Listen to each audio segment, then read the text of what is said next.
અમારી સમ્રાટ સમાચાર ચેનલ સબસ્ક્રાઇબ કરો, લાઇક કરો, કોમેન્ટ કરો અને જોતા રહો પળે પળના દરેક પ્રકારના સમાચારો। તાલુકા પંચાયત સદસ્ય ઉપર ખોટી ફરિયાદ કરવામાં આવી હોવાના આરોપ સાથે મામલતદાર કચેરી ખાતે આવેદનપત્ર આપવામાં આવ્યું।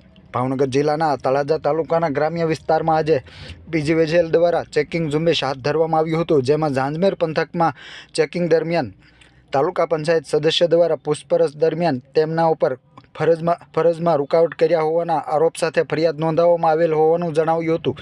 જ્યારે સામા પક્ષે મુકેશભાઈ મકવાણા દ્વારા તેમના પર ખોટી ફરિયાદ કરવામાં આવેલ હોવાના આરોપ સાથે મામલતદાર કચેરી ખાતે આવેદન અપાયું હતું।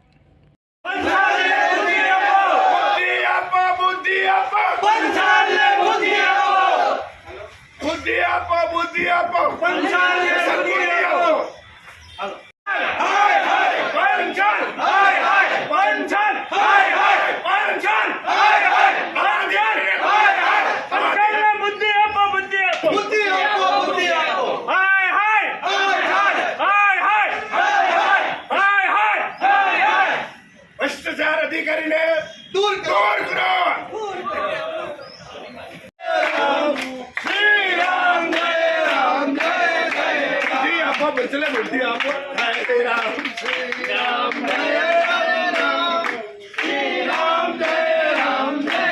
હિંમતભાઈ ભાલિયા, ઝાંઝમેર। હિંમતભાઈ, શું બનાવ બન્યો છે અને શું હકીકત છે આમાં?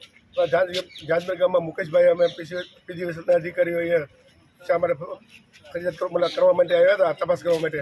તો અમને કીધું તો ખોટી ફરિયાદ રાગદ્વેષ રાખીને કરેલ છે।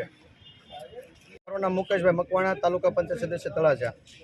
મુકેશભાઈ, શું બનાવ બન્યો છે? બનાવ એવો બન્યો કે આજ 15 તારીખના રોજ સવારે પીજીવીસીએલની ગાડીઓ આવી 5 અને બધે ઘરે જઈને તપાસ કરવા મળી અને ચેકિંગ કરવા મળી। એટલે મેં સાહેબને પૂછ્યું ચેકિંગ કેમ કરો છો, તમે કોઈને વાત કરી છે?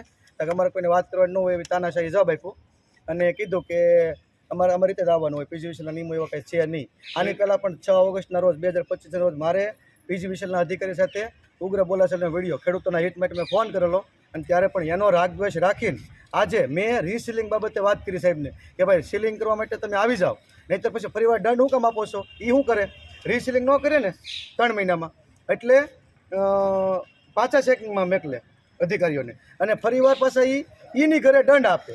તો દર વખતે રીસીલિંગ 3 મહિના સુધી ન કરવા આવે અને છતાંય પાછો પબ્લિકને દંડ આપીને ધૂતવા, આ પીજીવીસીએલની તાનાહી કઈ રીતની જવાબદાર છે? એટલે અમે આનો સખ્ત વિરોધ કરીએ છીએ અને આજે મારા વિરુદ્ધ પંચાલ સાહેબ પીજીવીસીએલ પિત્તલપુરના જે અધિકારી છે એને મારા વિરુદ્ધ દાઠા પોલીસ સ્ટેશનમાં ફરિયાદ નોંધાવી છે।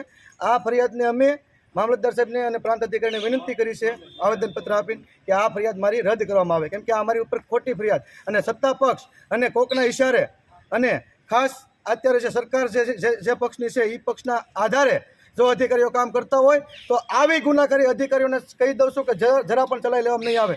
ભાજપના ઇશારે કામ કરતા હોય તો પણ કહી દઉં છું કે આવી કોઈ બાબત એ લોકો ચલાવી લે, અમે લોકો ચલાવી નહીં લઈએ। આ સખ્ત અમે આનો વિરોધ કરીએ છીએ અને આજની મારી ફરિયાદ રદ થાય એ બાબતને અમે મામલતદાર સાહેબને વિનંતી કરીએ છીએ। આપની ફરિયાદ રદ નહીં થાય તો આપ શું કરશો?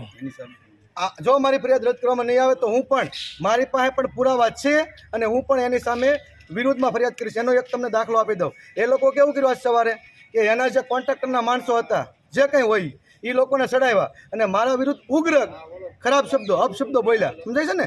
અને સાહેબ એના પોતે સાક્ષી છે, પંચાલ સાહેબ એના પોતાના કાનથી સાંભળતા કે જે વ્યક્તિએ મને ગાળું દીધી વ્યક્તિ સાહેબ ઓળખે છે, એટલે સાહેબ જ સાક્ષી આપશે કે મને કોને ગાળું દીધી છે। એના માટે મારી પાસે વિડીયા પણ છે ને હું સાહેબ ઉપર પણ ફરિયાદ કરીશ જો મારી ફરિયાદ રદ કરવામાં નહીં આવે તો।